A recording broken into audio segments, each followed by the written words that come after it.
মৃত্যুপুরীর রহস্য। ভয় মানে ভূতের ভয়।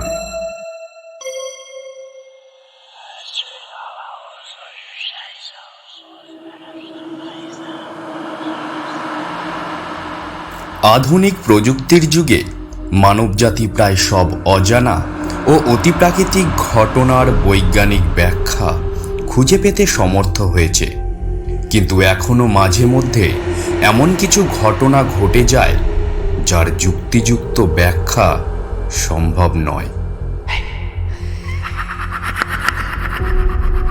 90-এর দশকের শেষের দিকে কলকাতার উত্তর শহরতলির এক সাধারণ পাড়ায় তেমন কিছু রহস্যজনক ঘটনা ঘটে যায় যার বৈজ্ঞানিক ব্যাখ্যা আজও পাওয়া যায়নি, কিন্তু ওই এলাকার বাসিন্দাদের মুখে মুখে সেই ঘটনা প্রবাহের এক অদ্ভুত অলৌকিক বিবরণ আজও শোনা যায়। এবার আসা যাক আসল গল্পে। ঘটনার সূত্রপাত সে বছর শীতের শুরুতে। শনিবার সকালবেলা পাড়ার লোকের ঘুম ভাঙে নিতাই মণ্ডলের বাড়ি থেকে আসা এক আর্তচিৎকারে। আশপাশের বাড়ির লোকজন নিতাই মণ্ডলের বাড়িতে গিয়ে জানতে পারে বছর 60-এর বিপত্নিক পৌর নিতাই মণ্ডল আকস্মাৎ পরলোক গমন করেছেন। তার পুত্রবধূ রোজকার মতো সেদিনও সকালবেলা তার ঘরে চা দিতে গিয়েছিলেন, কিন্তু সে ঘরে ঢুকে শ্বশুরের নিথর মৃতদেহ দেখে চিৎকার করে জ্ঞান হারিয়ে ফেলে। নিতাইবাবু যথেষ্ট শক্ত সামর্থ্য লোক। তার আকস্মিক মৃত্যুতে সবাই অবাক হলেও আপাত দৃষ্টিতে কেউ সেই মৃত্যুকে সন্দেহের চোখে দেখেনি। পাশের পাড়ার ডাক্তার মল্লিকও এসে মৃতদেহে তেমন কিছু অস্বাভাবিকতা পাননি।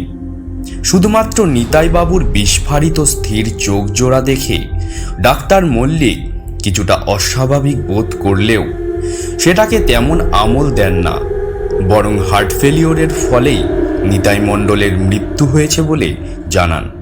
কিন্তু নিতাইবাবুর ঘটনার দিন থেকেই চতুর্দিক থেকে কালো কাকের দল এসে তার বাড়ির ছাদের উপর চক্রাকারে ঘুরতে থাকে এবং কর্কশ তারস্বরে ডাকতে থাকে।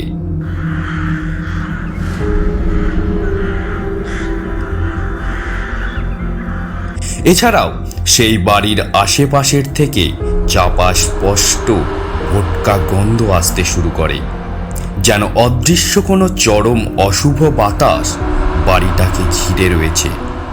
স্বাভাবিকভাবেই পড়শিরা সবাই ঘটনাটি লক্ষ্য করে, কিন্তু এই নিয়ে পাড়ার বাসিন্দাদের প্রায় সকলের মনেই কম বেশি আশঙ্কা ও কৌতূহলের জন্ম হয়।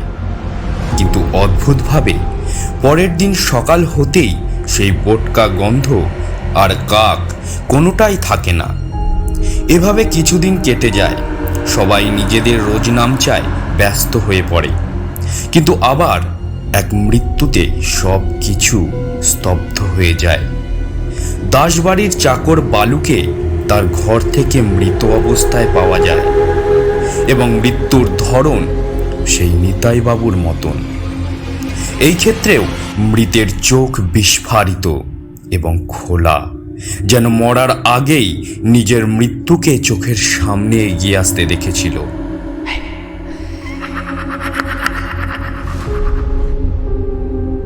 মধ্য 40-এর সুস্থ সবল বালুর মৃত্যুতে দাসবাড়ির লোকজনের মনে যথেষ্ট উদ্বেগ ও ভয়ের সঞ্চার হয়। আর সেই ভয়ের আগুনে ঘি পড়ে যখন তারা লক্ষ্য করলেন তাদের ছাদের উপর কাকের ঝাঁক চক্রাকারে ঘুরছে, আর অজানা এক কটু গন্ধে সারা বাড়ি ভরে গেছে। পাড়াপড়শিরাও দাসবাড়ির উপর কাকের ঝাঁক লক্ষ্য করে দাসবাড়ির সামনে ভিড় জমায়। একই ধরনের দুটো অদ্ভুত মৃত্যু ও তারপর ভেসে ওঠা কুলক্ষণের জেরে এলাকার বাসিন্দারা যথেষ্ট ঘাবড়ে গেলেন। দাসবাড়ির সামনের মোড়ে কিছু বাসিন্দা জমাট হয়ে এই অলৌকিক ঘটনার কারণ নিয়ে আলোচনা করছিলেন। ঠিক সেই সময় ভিড়ের মধ্যে থেকে হঠাৎ এক মাঝারি উচ্চতার শীর্ণ চেহারার ব্যক্তি বলে উঠলেন, তিনি কাল ভোর রাতে দাসবাড়ির ছাদে অত্যন্ত লম্বা অথচ শীর্ণ কালো নারীর ছায়ামূর্তি দেখেছেন। যে ব্যক্তি কথাটা বললেন তার নাম ভজন পাগল। ধুলো ময়লা মাখা জামা প্যান্ট পরা লোকটার কোটরে ঢুকে যাওয়া চোখের দৃষ্টি দেখলেই বোঝা যায় তার মাথা ঠিক নেই। ভজনের মস্তিষ্কের গোলযোগ থাকার কারণে স্বাভাবিকভাবেই ভজন পাগলের কথায় কেউ খুব একটা আমল দিল না। কিন্তু পরপর দুটো জলজান্ত মানুষের মৃত্যুর কারণে সবার মনে একটা অচেনা ভয় আর আতঙ্ক জাঁকিয়ে বসে। আর সেই ভয়ের প্রতিফলন এলাকার বাসিন্দাদের জীবনযাত্রায় স্পষ্ট হয়ে পড়ে। এরপর থেকে খুব বেশি রাতে কেউ বাইরে বের হয় না। সারাদিন পাড়ার পরিবেশ থমথমে হয়ে থাকে। ঘুমানোর আগে সবাই যে যার বাড়িতে নিয়মিত গঙ্গাজল ছিটিয়ে ঘুমোতে যায়। তখনও পর্যন্ত কেউ জানতো না সমগ্র পাড়ার উপর কোন চরম বিপদ ঘনীভূত হয়ে রয়েছে। এরপর 2 সপ্তাহ কেটে যায়, কিন্তু কোনো অলৌকিক বা অস্বাভাবিক ঘটনা ঘটে না। তাই স্বাভাবিকভাবেই পাড়ার অধিবাসীরা সবাই যে যার জীবনে ব্যস্ত হয়ে যায়। এর মধ্যে আবার সুকান্ত ভৌমিকের ছেলে রাজুর বিয়ের উপলক্ষে সারা পাড়ায় উৎসবের আমেজ ফুটে ওঠে। সন্ধ্যাবেলা বাস ভর্তি বরযাত্রী বিয়েবাড়ির উদ্দেশ্যে রওনা দেয়। সুকান্তবাবুর ছেলের বৌভাতের জন্য ঈর্ষণীয় ব্যয় করে পাড়ার মাঠেই জাঁকজমকপূর্ণ প্যান্ডেল করেন। বিয়ের পরদিন সন্ধ্যাবেলায় রাজুর নববিবাহিতা স্ত্রীকে নিয়ে পাড়ায় আসতেই তার গাড়ির চারপাশে পাড়ার উৎসাহী মহিলা ও বাচ্চাদের ভিড় জমে যায়। ব্যান্ড পার্টি ও আতশবাজির আওয়াজে সারা পাড়া মুখরিত হয়ে ওঠে। নতুন বউ নামক ভিন্নগ্রহী প্রাণীটির দর্শন করে ধীরে ধীরে সবাই যে যার বাড়িতে ফিরে যায়। সকালবেলা হইচই আর মেয়েলি কান্নার আওয়াজে সবার ঘুম ভাঙে। সবাই যে যার বাড়ি থেকে বেরোতেই দেখে ভৌমিক বাড়ির উপরে এক ঝাঁক কাক চক্রাকারে ঘুরছে আর অনবরত তারস্বরে কর্কশ কণ্ঠে কা কা শব্দ করে চলেছে। ভৌমিক বাড়ির বাইরে বেশ কয়েকজনের ভিড়, আর সেই বাড়ি থেকেই হৃদয় বিদারক আকুলি বিকুলি কান্নার আওয়াজ ভেসে আসছে। কাল গভীর রাত পর্যন্ত রাজু তার বন্ধুদের সাথে মজা করে নিজের ঘরে ঘুমোতে যায়। সকালে কাজের লোক রাজুর ঘর ঝাড় দেবে বলে অনেকবার ডেকেও রাজুর সাড়া পায় না। রাজুর সাড়া না পেয়ে সে বাড়ির বাকি লোকেদের ডাকে। সবার ডাকাডাকির পরেও সাড়া পাওয়া যায় না। একরকম বাধ্য হয়ে দরজা ভেঙে ঘরে ঢুকতেই আতঙ্কিত হয়ে দেখে রাজুর নিথর দেহ খাটের উপর পড়ে আছে। শুধু রাজুর বিস্ফারিত চোখ দুটি যেন এখনো তার অন্তিম মুহূর্তের বীভৎসতা বর্ণনা করে চলেছে। আর সারা বাড়ি ঘিরে রেখেছে সেই ক্ষীণ ভোটকা গন্ধ। এই ঘটনার পরে যথার্থ কারণেই সারা পাড়ার লোক শঙ্কিত হয়ে পড়ল। অনেক বাড়ির ভাড়াটেরা ভাড়া ছেড়ে অন্য পাড়ায় উঠে যেতে শুরু করল। পরদিন থেকেই কিভাবে এই অদৃশ্য মৃত্যুর হাত থেকে রক্ষা পাওয়া যায় তা নিয়ে পাড়ার ক্লাবে আলোচনা সভা বসল। ভিন্ন জন ভিন্ন প্রস্তাব দিল। কেউ বলল হোমযজ্ঞের কথা, কেউ পুজোর প্রস্তাব দিল। মন্তব্যকারীদের মধ্যে থেকে হঠাৎ করে বৃদ্ধ শম্ভুনাথ বিশ্বাস বলে উঠল, নগেনকে একবার খবর দিলে হয় না? সভায় উপস্থিত সবাই ঘুরে শম্ভুনাথের দিকে জিজ্ঞাসা ভরা নজরে তাকালো। সবার চোখে একটাই জিজ্ঞাসা, নগেন নগেন কি আসবে এই পাড়ায়? নগেন মানে বিখ্যাত নগেন তান্ত্রিক। এখন তার অনেক নামডাক হয়েছে, কিন্তু বহু বছর আগে নগেন যখন এই পাড়ায় থাকত তখন তার তান্ত্রিক আচার উপাচারের ভয় পেয়ে পাড়ার মানুষজন একাট্টা হয়ে নগেনকে পাড়া ছাড়তে বাধ্য করে। সে পাড়া ছেড়ে চলে যাওয়ার পর বহুদিন তার কোনো খোঁজ খবর পাওয়া যায়নি। কিন্তু কয়েক বছর আগে সে কলকাতায় ফিরে এসে জ্যোতিষচর্চা শুরু করে ও অল্প সময়ের মধ্যেই যথেষ্ট বসার জমিয়ে নেয়। লোকের মুখে শোনা যায় নগেন নাকি বহু বছর পুরুলিয়ার প্রত্যন্ত অঞ্চলে কঠিন সাধনা করে তন্ত্র সাধনার প্রধান দুই দিক আগম ও নিগম তন্ত্রেই সিদ্ধি লাভ করেছে। অতঃপর সিদ্ধান্ত নেওয়া হয় যেভাবেই হোক নগেনকে পাড়ায় ফেরার জন্য রাজি করতেই হবে। পরদিন সকালেই নগেনের ছোটবেলার বন্ধু অবিনাশ আর পাড়ার ক্লাবের সভাপতি নিখিলেশবাবু নগেনকে রাজি করাবার লক্ষ্যে তার ডেরার ঠিকানা নিয়ে বেরিয়ে পড়লেন। কসবার এক ভাড়া বাড়িতে থাকে নগেন। যথেষ্ট পুরনো বাড়িতে ঢুকে প্রথমেই নাকে আসবে ধুনির গন্ধ। বাড়িতে ঢুকেই বাদিকের ঘরে তার চেম্বার। এখানেই নগেন আর ভেতরের ঘরে ছিন্নমস্তার মূর্তি প্রতিষ্ঠা করা। তার সামনেই নগেনের আসন আর আসনের সামনেই যজ্ঞের ধুনি জ্বালানোর জায়গা। তার সামনেই বসেছিলেন ধ্যানমগ্ন নগেন। অবিনাশ আর নিখিলেশ বাবু দরজার বাইরে দাঁড়িয়ে ইতস্তত করছিলেন। ঠিক সেই সময় নগেন ধ্যানরত অবস্থাতেই বলে উঠলেন, ভিতরে আয় অবিনাশ, আসুন নিখিলেশদা। তারা দুজনে কিছুটা অবাক হয়ে ধীর পায়ে নগেনের সামনে গিয়ে বসলেন। তারা যে নগেনকে চিনতেন, এই নগেন সেই ব্যক্তি নয়। এখন নগেন অতিশয় শীর্ণ, তার ললাট জুড়ে শ্বেতচন্দনের প্রলেপ আর গাঢ় রক্তাভ টিকা। ঘন কাঁচা পাকা দাড়িতে মুখ ভর্তি। অবিনাশ আর নিখিলেশবাবু তার সামনে বসতেই নগেন টের পেয়েছিল যে তাদের শরীর ঘিরে আছে এক নেগেটিভ এনার্জি। তার থেকেই নগেন অনুধাবন করে ফেলেছিল নিশ্চয়ই তারা কোনো বিপদের মুখে পড়ে তার কাছে এসেছে। এখন নগেন তার রক্তাভ চোখ খুলতেই তাদের দুজনের মুখে ভয়ের ছাপ দেখে বুঝতে পারে তার আশঙ্কাই সত্যি। কিন্তু নগেন খানিকটা ভনিতা করে তাদের এখানে আসার উদ্দেশ্য জানতে চায়। নিখিলেশবাবু নগেনকে সব ঘটনা খুলে বলেন। নগেন তার ব্যাখ্যা শুনে বুঝতে পারে সম্পূর্ণ পাড়ার ওপর এক ভয়ানক বিপদ নেমে এসেছে। যতটা অবিনাশ আর নিখিলেশবাবু দুঃস্বপ্নেও কল্পনা করতে পারবে না, এই বিপদ তার থেকেও বীভৎস। কিন্তু নগেন ঝানুতান্ত্রিক। সে তার সাধনাকালে বহু অলৌকিক ঘটনার সম্মুখীন হয়েছে। নগেন এত সহজে ভয় পাওয়ার পাত্র নয়। সে জানে স্বয়ং মা ছিন্নমস্তার আশীর্বাদ রয়েছে তার উপর। সে অবিনাশ আর নিখিলেশবাবুকে আশ্বস্ত করে বলে সে এই বেলায় তাদের সঙ্গে রওনা দেবে আর যেভাবেই হোক তাদের বিপদ থেকে রক্ষা করবে। নগেন মনে মনে ঠিক করল আগে ঘটনাস্থলে গিয়ে নিজের আশঙ্কা সম্পর্কে আশ্বস্ত হবার পরই এই বিপদ সম্পর্কে তাদের কিছু খুলে বলবে, তার আগে না।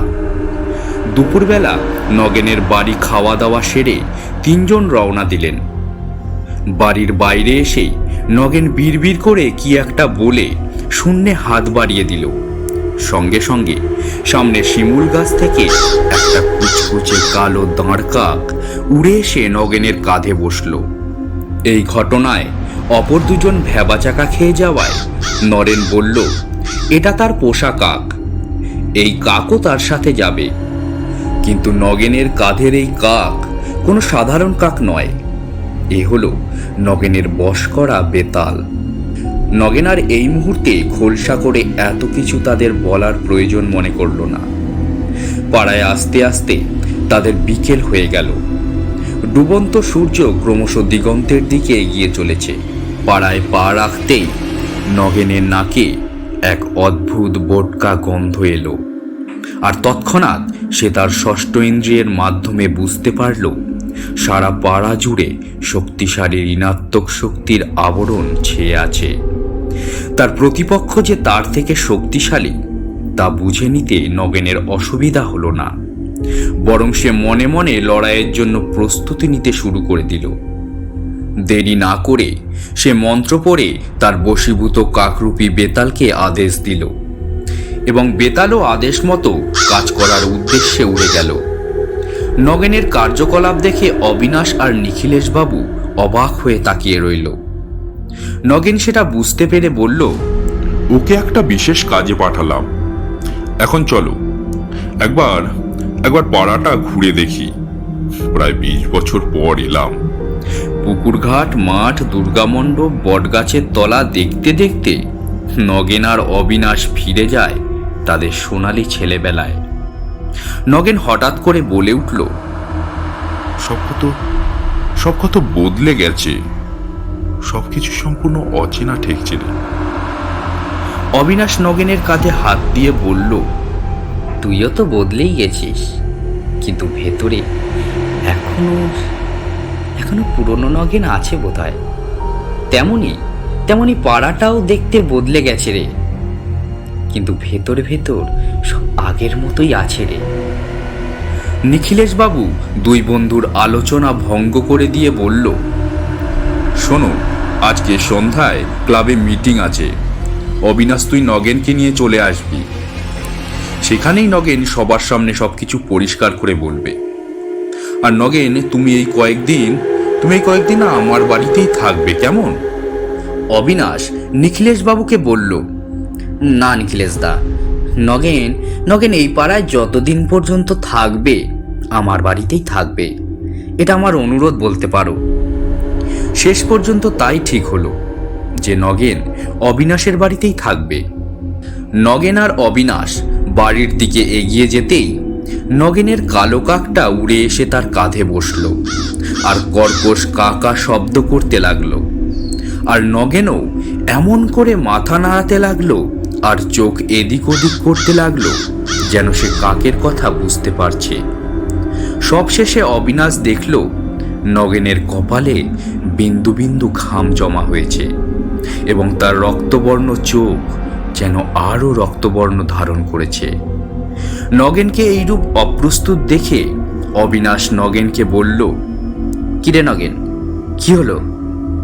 এই কথা শুনে নগেন যেন স্তম্ভিত ফিরে পেয়ে একটু ধাতস্থ হয়ে অবিনাশকে বলল, ও কিছু না, চল ভাই, এক কাপ চা খাওয়া তো। সন্ধ্যা 7টার মধ্যে পাড়ার সব সভ্য সদস্যরা একে একে এসে হাজির হলেন। নিখিলেশ বাবু নগেনকে সবকিছুই স্পষ্ট করে খুলে বলতে বললেন। নগেন উঠে দাঁড়িয়ে তার বক্তব্য বলতে শুরু করল। নগেন যা বলেছিল তার সারমর্ম এইরূপ। গত কয়েক মাসে পাড়ায় ঘটে যাওয়া সমস্ত মর্মান্তিক মৃত্যুর ধরন ও তার পরে দেখতে পাওয়া কুসংকেতগুলোর কথা শুনেই নগেন আন্দাজ করতে পেরেছিল যে পাড়ায় নিদ্রাপিশাচ আস্তানা গেড়েছে। আজকে পাড়ায় পা রাখার পর যে কটুগন্ধ সে পায় তাতে তার ধারণা আরও পোক্ত হয়। আর সেই জন্যই নগেন তার বশবর্তী বেতালকে পাঠিয়েছিল সেই নিদ্রাপিশাচের খোঁজ আনতে। নগেনের কথার মধ্যেই কম বয়সী প্রীতম সেন নামে একজন বলে উঠল, এসব কি নিদ্রা পিশাচ টিচার, বেতাল যা তা বলছেন, এসব আবার হয় নাকি? কি প্রমাণ আছে আপনার কাছে? নগেন প্রীতমের দিকে তাকিয়ে হালকা হেসে বলল, শোনো হে ছোকরা, তোমার কাছে প্রমাণ দেওয়ার প্রয়োজন আমি মনে করি না। তবে এইটুকু বলতে পারি, সবাই প্রমাণ পেয়ে যাবে ঠিক সময়ে। আর হ্যাঁ, গত মাসের 5 তারিখে তোমার মোটর বাইক অ্যাক্সিডেন্ট হয়েছিল। সেবার তোমার গুরুতর চোট লাগেনি, কিন্তু আবার তোমার সেই একই কারণে মৃত্যুযোগ আছে। ঠিক কবে আছে তা আমি এই মুহূর্তে দেখতে পাচ্ছি না। তবে তুমি এই কয়েক মাস আর বাইক চালিও না। আর হ্যাঁ, আমি যেটা বলছিলাম, আমরা চোখে যা দেখি তাই বিশ্বাস করি, কিন্তু এমন অনেক কিছু আছে যা সাধারণ মানুষের চোখে ধরা পড়ে না। তেমনি এক মারাত্মক ক্ষতিকারক অলৌকিক জীব হলো নিদ্রা পিশাচ। এই পিশাচ সকালবেলা কোনো প্রাণীর রূপ ধরে থাকে, তাই প্রায় কারোরই চেনার উপায় থাকে না। কিন্তু রাত হলে সে শিকারের খোঁজে বের হয়। সে মানসিকভাবে কমজোর মানুষের খোঁজে থাকে, এমন কেউ যে দুশ্চিন্তায় অথবা মানসিক চাপে আছেন। নিদ্রাপিশাচ এরকম ব্যক্তির খোঁজ পেলে তার বাড়ির বাইরে অপেক্ষা করে। যখন সেই ব্যক্তি গভীর ঘুমে আচ্ছন্ন হয়ে পড়ে, পিশাচ তখন সূক্ষ্ম রূপ ধারণ করে সেই ব্যক্তির ঘরে প্রবেশ করে এবং নিজের আসল রূপ ধরে তার ঘুমন্ত শিকারের উপর চেপে বসে। নিদ্রাপিশাচ তার লম্বা আধপচা লিকলিকে হাত দিয়ে একবার গলা চেপে ধরার পর তার শিকারের ঘুম ভেঙে যায়। স্বাভাবিকভাবেই সেই ব্যক্তির চোখের সামনে নিদ্রাপিশাচের কঙ্কালসার মুখ ও ঠিকরে বেরিয়ে আসা বিভৎস চোখ দেখে আত্মচিৎকার করে, কিন্তু তার পিশাচের মায়ার বশে সেই চিৎকার কেউ শুনতে পায় না। এমনকি সেই ব্যক্তি পিশাচকে ঠেলে সরিয়েও দিতে পারে না। নিদ্রাপিশাচের কবলে পড়া ব্যক্তির শরীরের সমস্ত পেশি তাদের কার্যকারিতা হারিয়ে ফেলে। এর ফলে তাদের ভয় আরো বেড়ে যায়, আর শিকারের চোখে ভয় দেখে নিদ্রাপিশাচ তার লম্বা লিকলিকে জিভ বার করে অট্ট হাসিতে হাসতে থাকে। সেই হাসি একমাত্র তার শিকারই শুনতে পায়। এরপর ধীরে ধীরে পিশাচ আরো জোরে গলা টিপে ধরে এবং অবশেষে তার শিকারের আত্মা শুষে নেয়। এভাবে মানুষের জীবনী শক্তি আত্মসাৎ করে নিদ্রাপিশাচ নিজের আয়ু বাড়িয়ে চলে।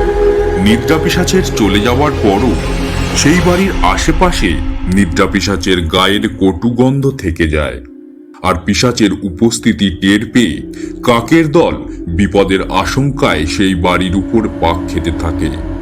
আমার যে পোষা কাক আছে সেটা আসলে কাক নয়, সে এক বেতাল। পুরুলিয়ার এক শ্মশানে সাধনা করার সময় আমি তাকে বশ করেছিলাম। সে তখন থেকেই আমার বশবর্তী। আজকে তাকে পাড়ার পরিক্রমা করতে পাঠিয়েছিলাম।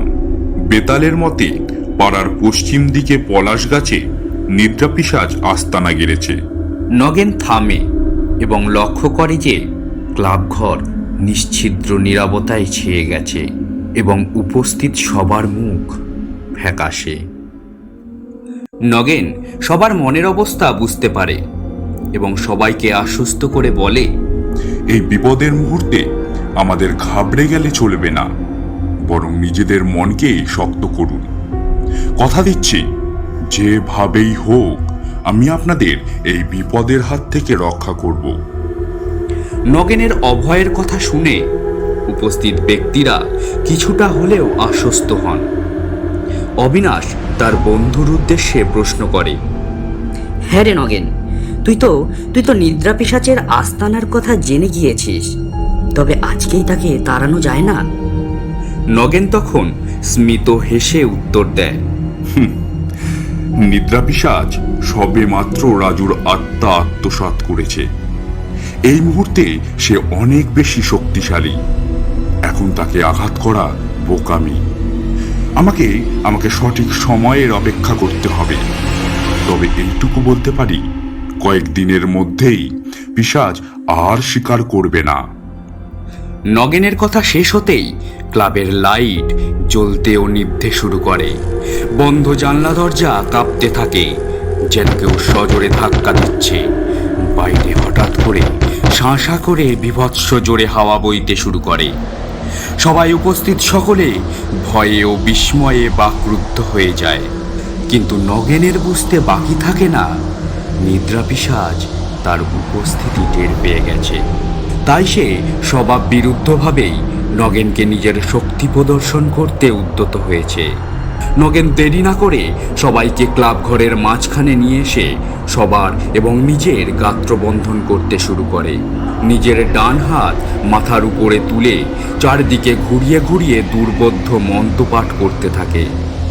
গাত্রবন্ধন করা সম্পূর্ণ হয়ে গেলে নগেন সকলের উদ্দেশ্যে তার পাঁচখাই স্বরে চিল্লে বলে, আমি বাইরে গিয়ে পিশাচকে থামানোর চেষ্টা করব।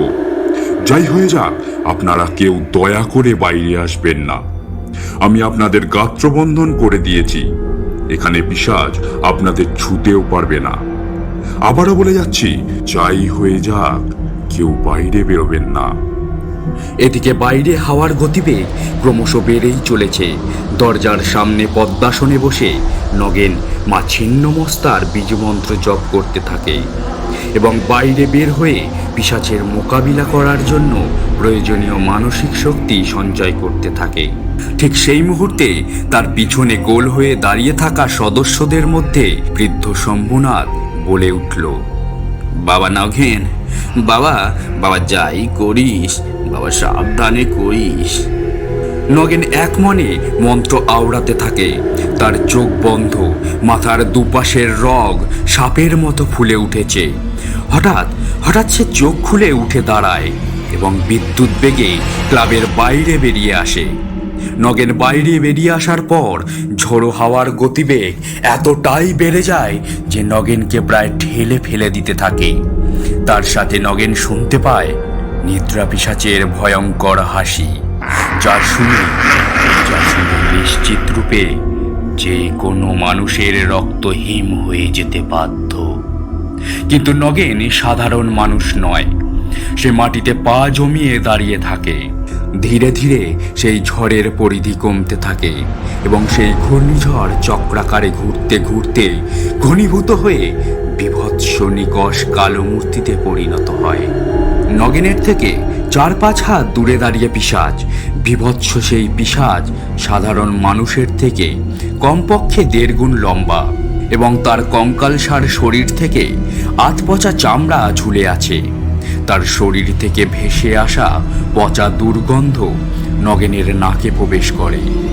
পিশাচের জ্বলন্ত চোখ নগেন তান্ত্রিকের দিকে তাক করা, আর লম্বা লকলকে জিভ বার করে পিশাচ রক্ত জল করা অট্টহাসি হেসে চলেছে। নগেন ঠান্ডা মাথায় তার কোমরে গোজা থলি থেকে মন্ত্রপুত ছাই বার করে মুঠোবন্দি করে নেয়। ঠিক সেই মুহূর্তে নগেন দেখে পিশাচ তার দিকে এগিয়ে আসছে, কিন্তু নগেন তার মুঠোবন্দি মন্ত্রপুত ছাই পিশাচের গায়ে ছুঁড়ে মরার আগেই বিদ্যুৎ গতিতে পিশাচ উড়ে এসে নগেনকে আক্রমণ করে। কিন্তু নগেনের শক্তিশালী গাত্রবন্ধনের সংস্পর্শে আসা মাত্রই বিকট চিৎকার করে পিশাচ ছিটকে দূরে সরে যায়। গাত্রবন্ধন স্পর্শ করার ফলে পিশাচের হাত ঝলসে যায়। এদিকে নগেনও দূরে ছিটকে পড়ে। নগেন উঠে বসে দেখে যে পিশাচ বিশাল এক বাদুড়ের রূপ ধারণ করে উড়ে যাচ্ছে। বিপদ কেটে গেছে তা উপলব্ধি করে নগেন ক্লাবের ভেতরে থাকা ব্যক্তিদেরকে ডাক দেয়। সবাই বাইরে বেরিয়ে এসে নগেনকে নিয়ে ক্লাব ঘরে বসায়। নগেনের খুব সামান্য চোট লেগেছে দেখে সবাই আশ্বস্ত হন বলাই বাহুল্য। স্বাভাবিকভাবেই তারপর সবাই বাইরের ঘটনা সম্পর্কে জানতে চান।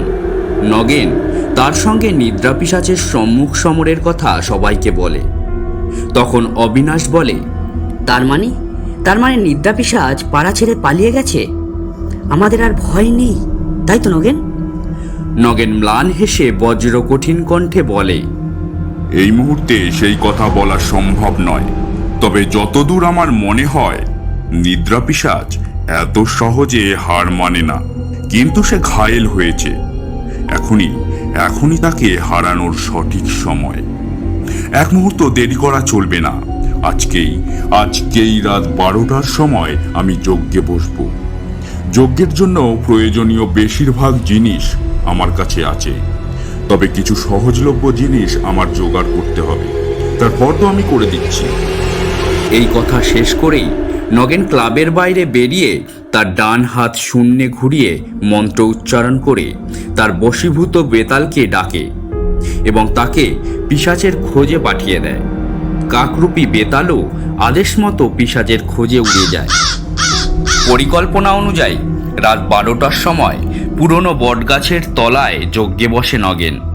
নগেনের আদেশে পাড়ার লোকজন যে যার বাড়িতে ফিরে যায়। শুধু প্রীতম আর অবিনাশ তার সাথে থেকে যায়। নরকঙ্কালের খুলির মধ্যে মদ ঢেলে তার অর্ধেক পান করে নগেন তারপর মন্ত্রপাঠ করতে করতে যজ্ঞের আগুনে অবশিষ্ট মদের ছিটা দিতে থাকে। রাত বাড়তে থাকে আর নগেনের যজ্ঞের আগুনে কালো বিড়ালের লেজের 21টা লোম অপঘাতে মৃত ব্যক্তির বাম তর্জনীর নখ, শিয়ালের প্রস্রাবে ভেজা মাটি ইত্যাদি আহুতি দিতে থাকে। অবশেষে ভোর রাতে নগেনের যজ্ঞ সমাপ্ত হয়। যজ্ঞ শেষ হলে সেই যজ্ঞের মন্ত্রপুত ছাই তার পোটলায় ভরে নেয় এবং গঙ্গা জল ভরা বেশ বড় একটা জার ওই মন্ত্রপুত ছাইয়ে মিশিয়ে নেয়। এবার নগেন নিদ্রাপিশাচের হাত থেকে তার পাড়াকে বাঁচাতে তৈরি। এখন আকাশ ফর্সা হতে শুরু করেছে, পূব দিগন্ত কমলা আভায় ছেয়ে গেছে। ঠিক তখনই বেতাল উড়ে এসে নগেনের কাঁধে বসে এবং জানায় নিদ্রাপিশাচ এখনো পাড়ার পশ্চিম প্রান্তে সেই পলাশ গাছেই আছে। আর দেরি না করে তখনই নগেনতান্ত্রিক ওই পলাশ গাছের দিকে যাত্রা শুরু করে। এদিকে প্রীতম আর অবিনাশ কিছুই বুঝতে পারে না, ফলে নগেনকে ডাক দেয়। নগেন পেছনে না তাকিয়েই বলে, তোরা এখানেই থাক, আমি পিশাচের খোঁজ পেয়ে গিয়েছি, আমি ওকে শেষ করেই ফিরব। তোরা বাড়ি চলে যা, আর হ্যাঁ, এই জলের জারটা নিয়ে যা, পরে দরকার পড়বে। অবিনাশ একটু ইতস্তত করে বলল, নগেন, নগেন ভাই সাবধানে যাস। নগেন হাঁটা শুরু করলো। কিছুক্ষণ পর নগেনতান্ত্রিক পলাশ গাছের সামনে যেতেই তার নাকে ওই পরিচিত ভোটকা গন্ধ আসলো। সে পলাশ গাছের তলায় গিয়ে তার চারপাশে মন্ত্রপ্রুত ছাই দিয়ে দণ্ডি কেটে দিল, যাতে নিদ্রাপিশাচ কোনোভাবেই পালাতে না পারে। দণ্ডি কাটা শেষ করতে না করতেই নিদ্রাপিশাচ গাছ থেকে নেমে এসে নিজের লকলকে জিভ দিয়ে নগেনের গলা চেপে ধরল। সঙ্গে সঙ্গে নগেনের সারা শরীর অবশ হয়ে গেল। তার মনে পড়ল সে তাড়াহুড়োতে গাত্রবন্ধন করতে ভুলে গেছে। এবার আর তার নিস্তার নেই। নিদ্রাপিশাচ ক্রমশই তার বাঁধন শক্ত করে চলেছে। নগেন নিজের সমস্ত ইচ্ছা শক্তিকে কাজে লাগিয়ে মা ছিন্নমস্তার জপ করতে শুরু করলো। হঠাৎ করেই সে ডান হাত কিছুটা নাড়াতে সক্ষম হলো এবং তার কোমরে গোজা পুটলি থেকে এক মুঠো ছাই পিশাচের গায়ে নিক্ষেপ করতেই নিদ্রাপিশাচ অমানসিক চিৎকার করে উঠল। আর নগেন কাঁচতে কাঁচতে মাটিতে পড়ে দেখল পিশাচ দাউ দাউ করে জ্বলছে। পিশাচের চিৎকারে নগেনের মনে হতে লাগলো যে তার কান ফেটে যাবে। পিশাচের বিকৃত চিৎকার এবার সবাই শুনতে পেল। সবাই নিজেদের ঘর বাড়ি থেকে বেরিয়ে এসে দেখে পলাশ গাছের তলায় শুধু ছাই পড়ে আছে। পিশাচ নেই জানার পর সবাই নগেনকে নিয়ে হৈ হৈ করতে শুরু করে দিল। এরপর নগেনের আদেশে পাড়ার চারপাশে ওই মন্ত্রপুত গঙ্গা জল ছিটিয়ে দেওয়া হয়, যাতে আর কোনো অশুভ শক্তির প্রকোপ পাড়ার উপর না পড়ে। সৌভাগ্যক্রমে এই ঘটনার পর পাড়ায় আর কোনো উপদ্রব হয়নি। মৃত্যুপুরীর রহস্য।